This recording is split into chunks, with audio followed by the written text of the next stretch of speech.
The mother's Jessica. Hey, Mama. Jessica. And then the 3 puppies here. And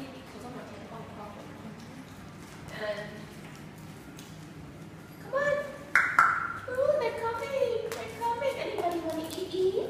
Anybody want to eat? Ooh.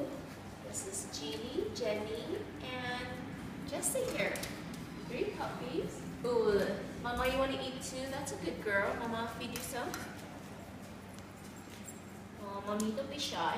So, usually we only give dry dog food, and we use Science Diet brand. But to do the food aggression test, we put a lot of dog hand food to make the food much tastier, and that way we can accurately test for food aggression. And first in our house, eating together, and the food tastes really good. And I can go ahead and touch them.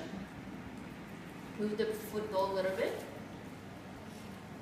And they're very, very gentle when they're eating.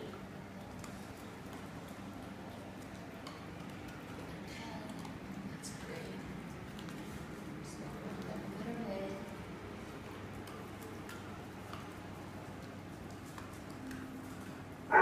we have the food very close together. Touch their head. Very, very good. No aggression at all. They're going to be wonderful, wonderful puppies. Hi, Mama.